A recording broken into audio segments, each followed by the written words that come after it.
It's like 5:15. I'm gonna get up. I'm gonna somehow get this dog up. He was such a pain last night.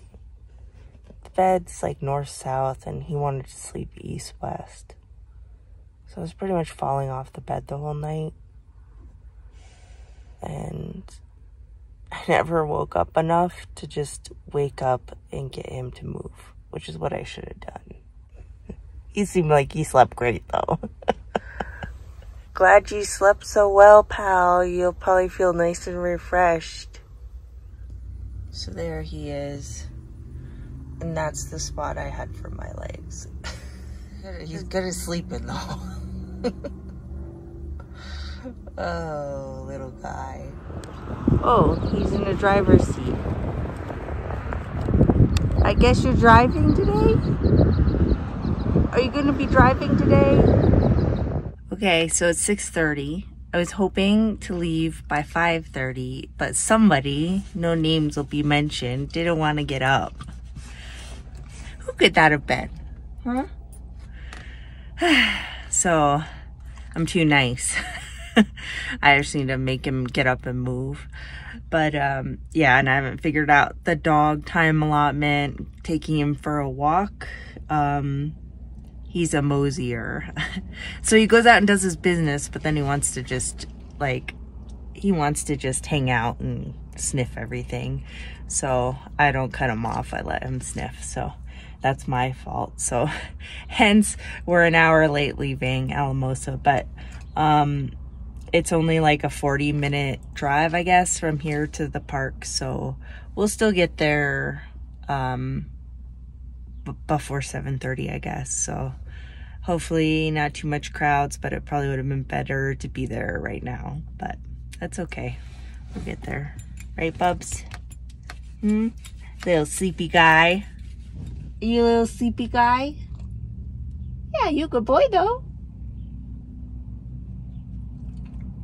You're so cute. I know. Yeah, you love the forehead kisses. All right, we're gonna get on the road. I can see him off in the distance. I don't know if you can see that. That's so cool.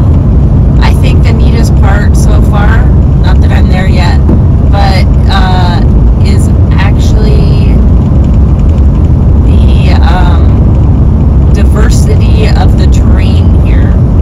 Like how it moves from like farmland, and then you have these giant towering mountains in the background, and in the middle are the dunes, which is like super desert. So I think that that's the neatest, I don't know, juxtaposition, I guess, of geology and terrain. Great Sand Dunes National Park and Preserve, here we come. That is just so interesting, isn't it? The layers. Farmland, dunes, mountains. So cool.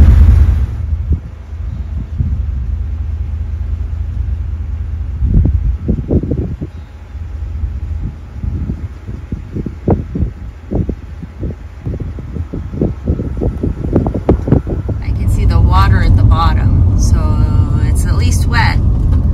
We're gonna go get Bubba all dirty. Get his little paws wet. God, that's so cool. My gosh. Wow. Just the, yeah, I just can't get over how different the terrain is around here. So cool.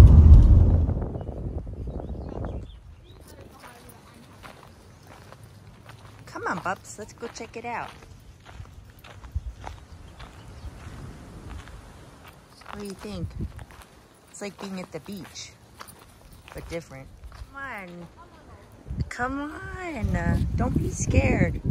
You're always so scared to leave the van. You gotta get out once in a while, pal.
Over there, I can zoom in.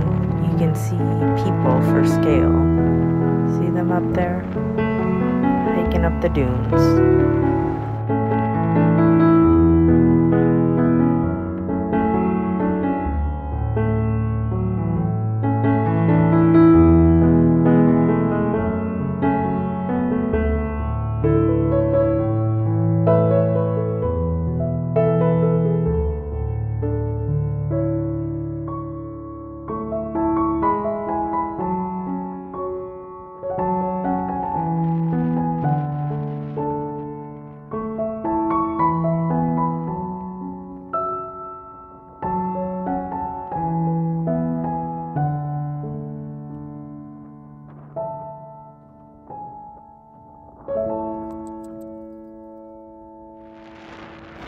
This is so cool. It's so windy out.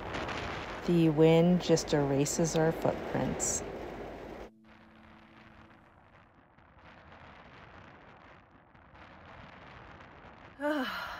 Okay, so we're back in the camper.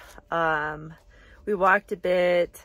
It would have been super awesome to go up to the top of the main dune. So I guess from there, you know, of course, it's so high. And as you could see, the approach here was like kind of like farmland and flat. So from the top of the dune, you can see super far. But Hobbes was not having it. He said no. And it was like a hard stop. So yeah, so couldn't do that. And then there were a couple dogs out there. So then it was time to come back. But it really wasn't all that populated, which was great. That's the perk for sure to coming early. So well worth it to make the trek and get up early and come out here. I probably would come back and try and hike up to the top. I actually got to snowboard down. When I first hit the road, I think within the first year of hitting the road, I went to White Sands in New Mexico and got to I had my snowboard, so I got to snowboard down the sand dunes there, which was pretty fun. So but it was also cool to see the water. Oh my gosh, that water was cold, because you know it's from like the snow melt up in the mountains back behind there. And oh, yeah, it was cold. I was actually surprised the Hobbes walked through it. I thought for sure he was gonna pump the brakes and be like, nope. But he was a pretty good sport about it. I just ended up giving him a little boost. I ended up carrying him across some of the deeper sections. I mean, they weren't that deep. It was probably maybe like 5 or 6 inches, but you know, that's like most of the way up his leg. So, and he maybe would have done it, but I didn't want to freak him out. Trying not to like spook him, keep him willing to explore and not spooked.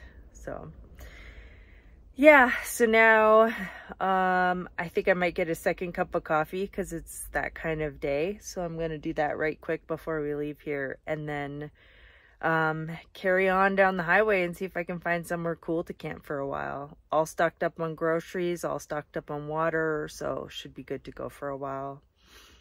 And see if we can find cooler temps.